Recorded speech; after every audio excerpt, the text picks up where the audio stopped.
Magandang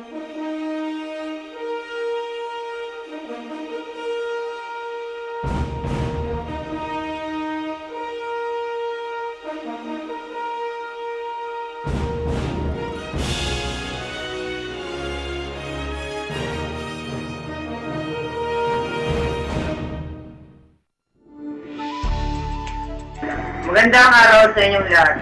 Ako po si Jason Jimenez. At ako naman po si John Michael Q. Barrera. At ito po ang Saint Luke Production. Naiinip na babago.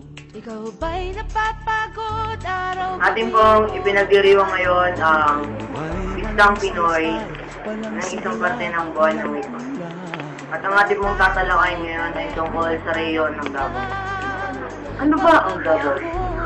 Matatagpuan sa reyon ng Davao, sa Mindanao ang lalawigan ng Davao del Sur, na lungsod, Igos ang kabisera nito.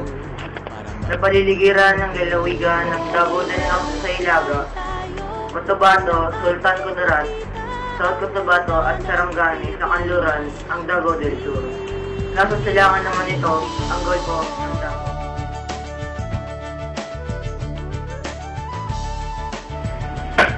Matatagpuan sa rehiyon ng Davao ang Davao del Norte. Dating kilala bilang Davao lamang, lungsod sa agumang kabisera nito.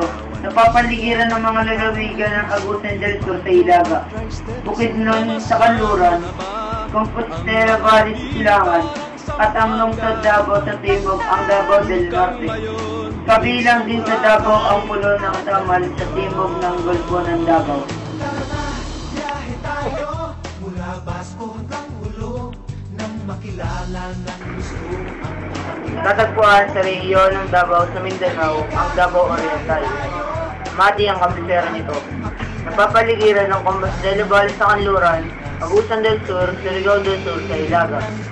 Pinakasilangan ng lalawigan ang Davao Oriental, kasama ang punto ng Pusan, bilang ang pinakasilangan lokasyon. Makaharap ang Davao Oriental sa dagat Pilipinas, bahagi ng karagatang Pasipiko, sa silangan. Mag-diving sa Anilaw, mag-surfing sa Siargao. Sa rehiyon ng Davao sa Mindanao ang lalawigan ng Compostela Valley.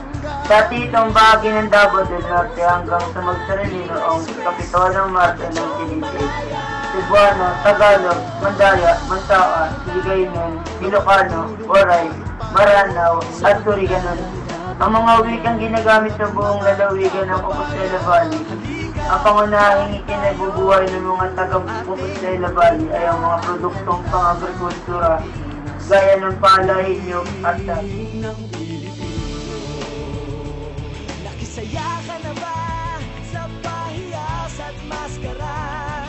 Moriones at ati at Sa rehiyon ng Davao nagmumula ang mga produktong tulad ng saging, rami, goma, paminta, tabla, plywood, abaka, kape, kopra, at gasoy. Sagana rin ang rehiyon sa mga produktong mula sa nyog tulad ng langis, suka at mga minatamis. Ang mahabang baybayin naman ng Davao Oriental ay sagana sa mga isda at iba pang yamang tubig.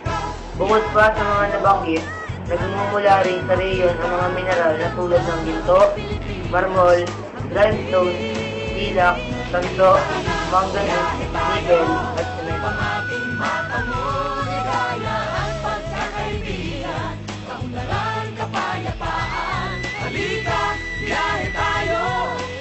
Nagdiriwang naman ng pista ng saging sa Davao del Norte tuwing unang linggo ng Hulyo, kasabay ng anibersaryo ng lalawigan.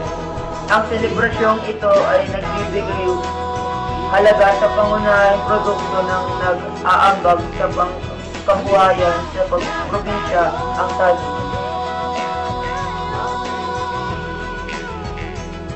Halika, biyahe tayo. Halika, biyahe tayo.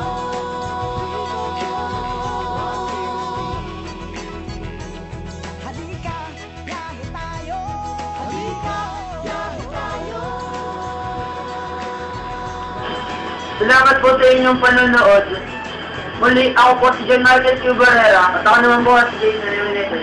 At ito po ang Saint Luke Production. Congratulations! At nagpapasalamat po kami sa Texo Marine at kay Champer na dating dinidilaan ng sabay na ngayon kinaagat na ako sa paa at leeg. At nagpapasalamat naman ako, siyempre. At sa mga nanalo.